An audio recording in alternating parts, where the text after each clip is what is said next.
আমাদের বাড়িতে এই ধরনের অনেক টুল কিন্তু থাকে, দেখা যায় যে টুলগুলো ফেটে গেছে বা নষ্ট হয়ে গেছে কালার, আমরা ব্যবহার করি না।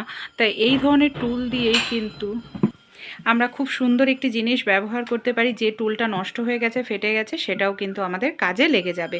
কিভাবে ব্যবহার করব চলুন দেখে নিই। এর জন্য দেখুন এখানে আমি একটি নিয়ে নিয়েছি পুরনো গেঞ্জি।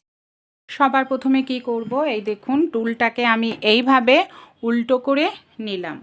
এবার আমাদের বাড়িতে যে গেঞ্জি থাকে সেই গেঞ্জি, এখানে কিন্তু বড় গেঞ্জি নিতে হবে, ছোট গেঞ্জি নয়।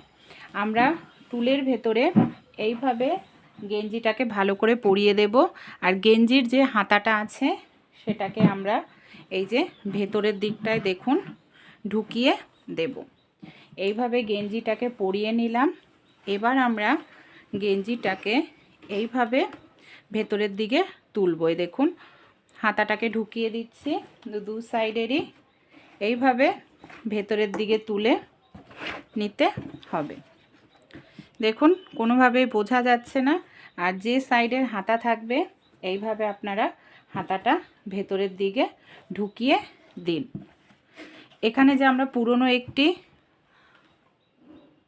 টুল ব্যবহার করেছি, দেখে দেখুন কোনোভাবেই কিন্তু বোঝা যাচ্ছে না। খুব সুন্দর একটি বাস্কেট তৈরি হয়ে গেল। অনেক সময় দেখা যায় নোংরা জামা কাপড় আমরা এখানে সেখানে রেখে দিই, তাই এখানে সেখানে না রেখে এইভাবে একটি বাস্কেট তৈরি করে তার মধ্যে রেখে দিতে পারি। নির্দিষ্ট জায়গায় থাকবে, যখন কাচার প্রয়োজন তখন এটার থেকে তুলে নিয়ে কেচে নিতে পারবো। ঘর গোছানো হয়ে যাবে, পুরনো জিনিসও ব্যবহার হয়ে যাবে।